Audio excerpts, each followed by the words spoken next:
Hello friends, welcome to Technique, and this is Nirmal here, and in this video we'll share 7 reasons not to buy the Vivo V7 Plus. So Vivo V7 Plus is the latest device from Vivo, and this is priced 22,000. One of the interesting aspects of the phone is that it comes with almost bezel-less design with 18:9 aspect ratio and 6-inch display, and it also has a 24 megapixel selfie camera. That's the highlight of the device. So in this video we'll talk about some of the cons of the Vivo V7 Plus. So starting off, the display. So as I said before, the display is one of the good aspects of the phone. It has an 18:9 aspect ratio and a 6 inches display, and it is pretty compact as well. But the major con for the display is it has a 720p panel. So phone is priced 22,000, and providing an HD panel at this price point is not a great thing. So the HD panel, and it's also a larger display. 6 inches HD display means the pixels per inch is very less, and that's one of the major cons of this device. So if Vivo had provided a full HD panel, this would have made really interesting device to buy. Now the second reason is the rear camera. So this has a 16 megapixel shooter with LED flash and f-stop 2.0 aperture, but the camera performance of the rear camera was not that great, considering that this has a 24 megapixel selfie camera which produces some really good selfies. You can also check out our camera review of the device, but the rear camera was strictly average, especially for a phone priced at 22,000. There should have been better camera in this phone, and there is no optical image stabilization, there is no 4K recording, so a lot of defects in the camera, and it's not really a camera worth buying, the rear camera especially for a phone priced 22,000. Now third reason is the build quality. So in the first look you might get a feeling that this is a metal unibody construction, but it's not. It's a plastic build. You can see this is a plastic build quality.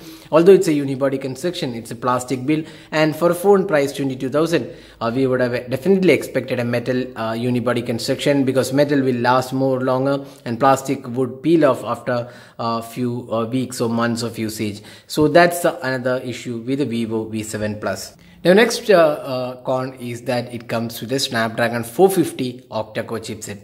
While the Snapdragon 450 is not a bad chipset, it is almost par with the Snapdragon 625 series with 1.8 GHz Cortex-A53. That's 8-core Cortex-A53 with Adreno 506 GPU. So in terms of the performance, the Snapdragon 450 is not a bad chipset. It is at par with the Snapdragon 625. But for a phone price 22,000, definitely we would have expected the chipset to be in the 600 series.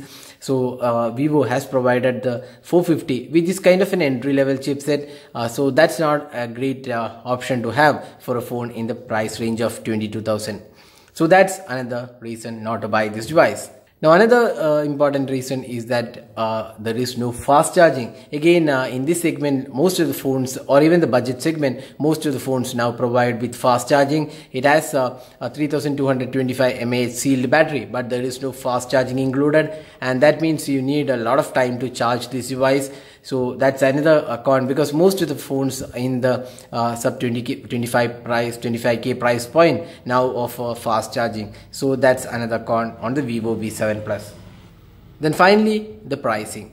So at 22,000 you get a lot of options, especially with more features, better processor, better display, and the only good aspect probably would be the selfie camera. The 24 megapixel selfie camera performs really well, and you can also see our camera review to find out how good the camera is, and it can even take bokeh selfies. So that's one good aspect of this phone.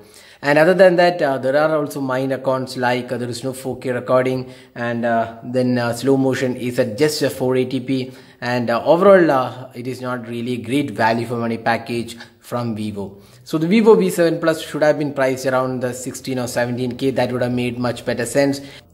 This is definitely overpriced. 22K for an HD display and Snapdragon 450 doesn't really make that great sense and value for money.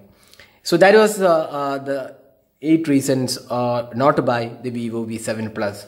Hope this video was useful in deciding whether to buy or not. So thanks for watching. Hope to see you in our next video. Have a great day.